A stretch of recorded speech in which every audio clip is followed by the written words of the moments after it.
Hey y'all, welcome back to my channel. It's Imani here, and I know it's been a super long time since I made my last YouTube video, which was Day in the Life of a NICU Tech.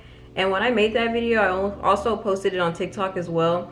And ever since I made that video, people have been asking me a bunch of questions, and I've been trying to answer them as they come up because I knew it was going to take me a while to make this video. But I also wanted to make a video just to clarify information. So I'm just gonna jump right into the video and tell you guys how I became a NICU tech. So just a little backstory for y'all. Back in December of 2020, I had just completed my third semester of nursing school. And I was like, you know what? I'm going into my last semester, yay.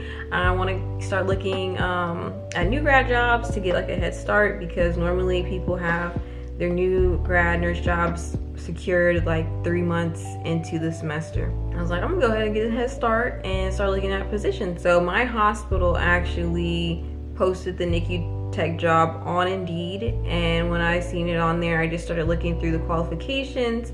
And the only qualifications that they had was that you either needed to be a CNA or complete a certain amount of nursing school. I don't remember the exact amount of nursing school that you needed to complete. It could have been maybe 2 semesters of it, but I just know that I met the qualifications because I had just completed my 3rd semester of nursing school. You also had to be BLS certified. And since I had all those things from nursing school, I just went ahead and applied, and I was like, you know, this would be a perfect opportunity for me for my last semester of nursing school if they were willing to hire me until I got my new grad job and passed NCLEX and all that stuff. Just to get my foot in the door and get experience, really, because I do plan on doing NICU eventually. So I just thought it would be a cool experience for me to be a NICU tech first. So I applied for the job, and I think I went to the website. I went to their actual hospital website, applied for it, put in all my experience and all that stuff. And a few days later, they called me and asked if I can come back for an interview. So, well, not come back, but come in for an interview. And so I went in for the interview, and it was about an hour and 30-minute interview. Sorry if I'm a little blurry. So yeah, like I said, it was an hour and 30-minute interview roughly, and I was interviewed by the Director of Women's Services, which is the director over postpartum, labor and delivery, and NICU, and then the manager of postpartum, manager of labor and delivery, and about 3 other people that to this day I have no idea who they are.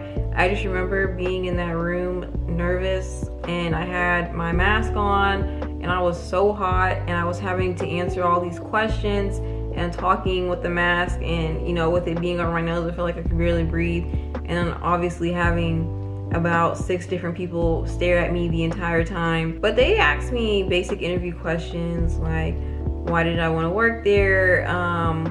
What did I want to do in the future with the company? Like, where did I see myself 5 years from now? What do I do to prevent myself from being late?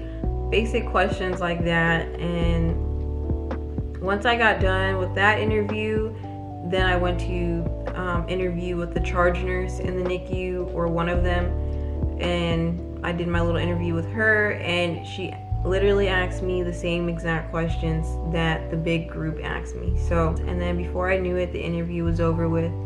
But yeah, it was a good hour and a half that interview lasted, which was definitely one of the longest interviews that I had. Anyways, so I left that interview not knowing if I got the job or not, because you know, sometimes when you do an interview, you automatically know, like, yeah, I probably got the job.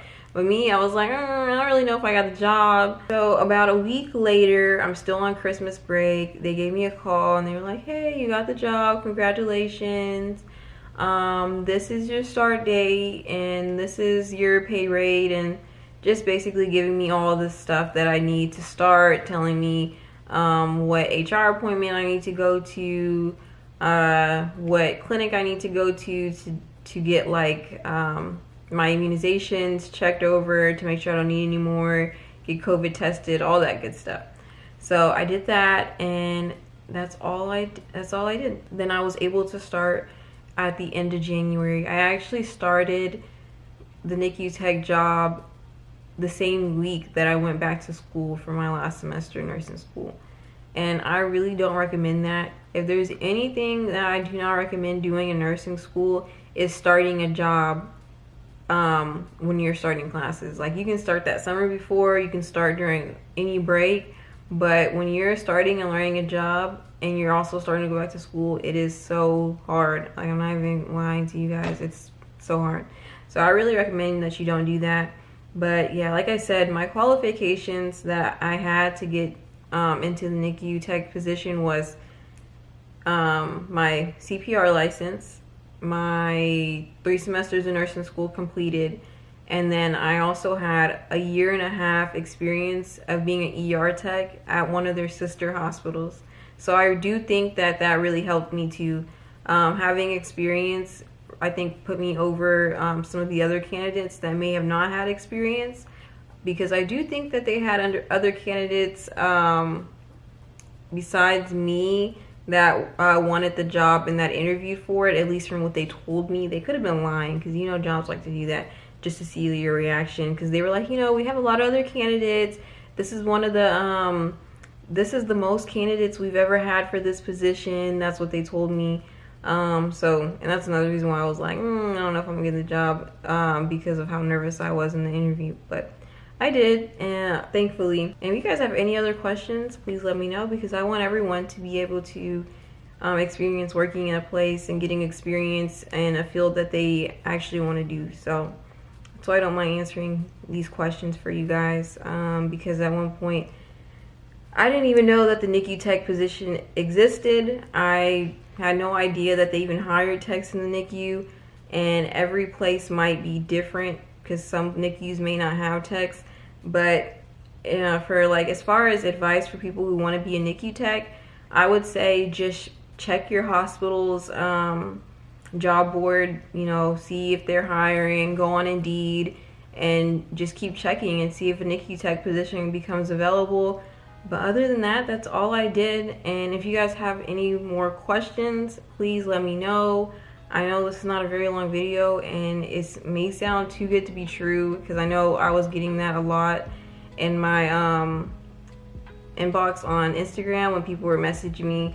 They're like, hey, that's all you did? Like, and I'm like, yeah, you know, I just completed my nursing school semesters, and I had my CPR license, and I had experience. And they're like, well, what school did you go to for this? Like, what is this a trade school? I'm like, no, it's not a trade school. Like, you don't go to school specifically for NICU tech.